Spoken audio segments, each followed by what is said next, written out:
Hey guys, welcome. Today we're looking at one of the most highly discussed mini quad frames on the market. This is the Armattan Rooster. It's an H-style freestyle frame that weighs in at 125 grams and currently costs $95. I got this from Crown City FPV, so I've got to give a quick shout out to them. They're a great online shop and you should definitely check out their website.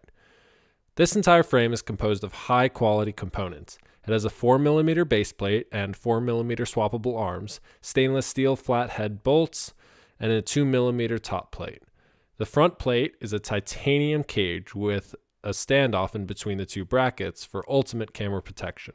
It has an open body design and custom aluminum standoffs at the back with places to mount both your receiver antennas and your video antenna. It even comes with rubber grommets and antenna tubes.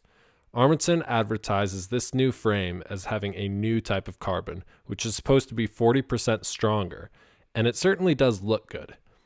It comes with both a lipo pad and a foam pad for the GoPro as well. This whole frame eventually came together, however, it has some quirks that I'll talk about in just a second. The design is really open, which I imagine will allow for plenty of room for all of my electronics, but it may be less durable because there are no standoffs in the middle to support the top plate. Okay, so the stock bolts were admittedly awful. They stripped really easily, but Armattan has begun shipping new bolts with recent orders. During assembly of the frame, I had a really hard time getting the titanium bracket to line up with the holes in the carbon fiber, and it took a significant amount of force to whack the titanium into place to get the bolt through. Getting the press nuts into the carbon was a pain as well, and without a hammer in my toolkit required some serious force with the back end of my hex driver. I watched the assembly videos posted by Armattan, and even following those steps exactly didn't help much. Now let's go ahead and build this quad up and take it out for a test flight. I'm going to be using all the components mentioned in my series intro video, so feel free to check that out if you're curious as to what my setup is. During the assembly of this frame, I found it to be a lot tighter than I expected. Using a 4-in-1 ESC doesn't help, I'm sure, but the main issue I had was mounting both the VTX and the receiver close enough to the back to utilize the built-in rubberized mounting holes provided on the back plate, and squeezing them both in vertically between the arm mid plate and the low clearance top plate. I ended up making it work in a way that slowly but surely put strain on my VTX pigtail and caused it to rip in half, but upon first assembly, the quad looked really good and everything worked great.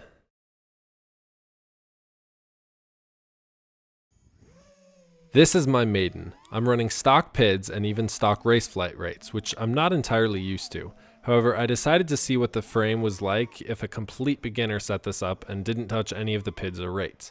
Straight away, I could tell there were some pretty significant issues with the tune, as you might expect. Any sharp movements had a fairly large bounce back, and anytime I got into my own prop wash, I would see significant oscillations. Other than that, I was just trying to get used to the sticks being so sensitive in the middle, as I typically fly with slower rates and higher expo than default. You can see here in a second, there's some pretty jerky bounce back after a sharp roll.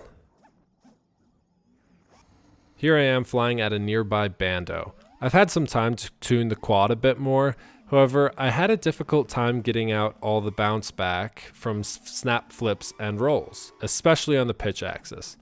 Granted, I'm not great at tuning, but I think it's at least somewhat fair to blame part of that on the frame having a squished X geometry. This made the quad feel really smooth on the roll axis, but somewhat unpredictable and jerky on the pitch axis. To someone who's used to flying squished X frames like the Alien and many other popular freestyle frames, this should feel really good for you. Personally, I'm a big advocate for true X frames, although I do like how the squished X stance allows for you to capture GoPro footage in super view without getting any props in the shot. As a freestyle frame, it definitely checks a lot of boxes, but there's still something about it that I'm not so sure about. It has the weight you want of a freestyle frame to give you that huckability that people talk about, so you can kind of throw it over obstacles, yet it's not so heavy that it kills all your hang time. This next spot is one that I'm really familiar with, but before this session, it had been a few months since I had flown here because of winter weather. Here you can see I've adjusted my tune and my filters a little more to get everything flying a bit smoother, but I still feel like the pitch axis isn't always predictable. I think it's important to mention that this frame the GoPro angle is set to 35 degrees. And I always tilt my FPV camera to match my GoPro. So the whole time I was flying this frame, I was flying at 5 to 10 degrees higher tilt than I usually run when flying freestyle. So if you have a hard time with anything higher than 30 degrees camera tilt, you're going to have to get a reverse foam wedge or a custom 3D printed mount to bring the GoPro angle down a bit on this frame. Or if 35 degrees is too high for you, maybe this frame just isn't for you. Here I am on a weekend trip to Atlanta with some buddies. I've always had a hard time at a new spot, so I really didn't get any great footage on this trip, but I figured I'd show a little bit anyways to show how this frame flies in a real world scenario, like at a new spot. Again, it really does fly well, and a lot of aspects of this frame I really like, especially the durability of the carbon pieces. I can go into these split S's and power loops without having to worry about breaking everything on the concrete because I know the frame is durable. In this next clip, you'll see me rolling up to a staircase for another power loop, when suddenly I do a 180 to avoid hitting my friend who's flying his Mavic in the staircase. For some odd reason, I'm suddenly grounded by what appears to be a broken arm, even though I barely nicked the sign behind me and didn't crash.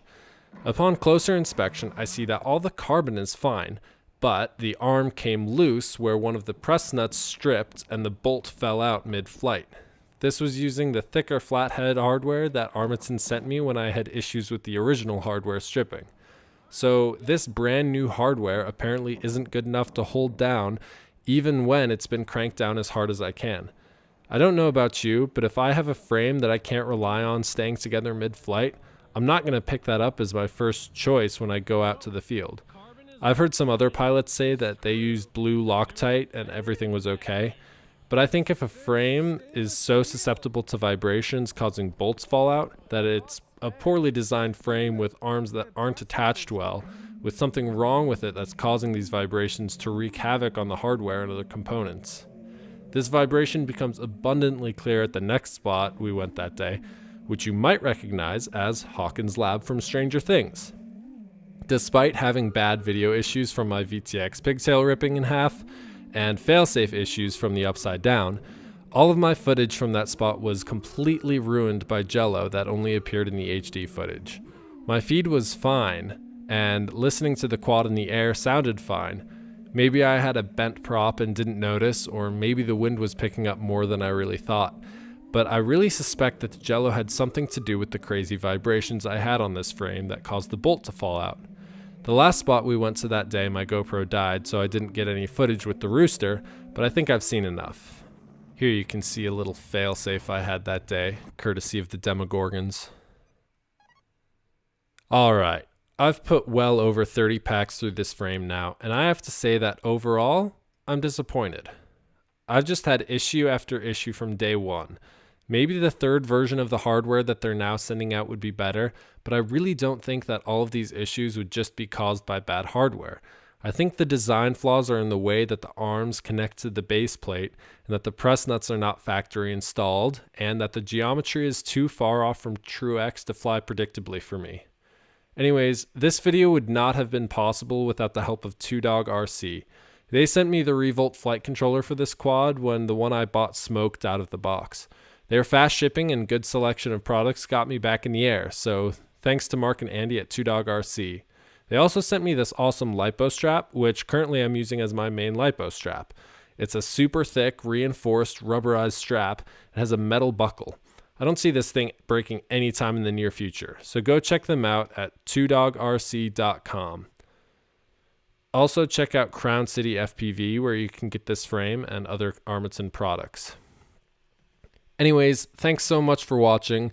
Make sure to like this video if you thought it was helpful and leave a comment or question below.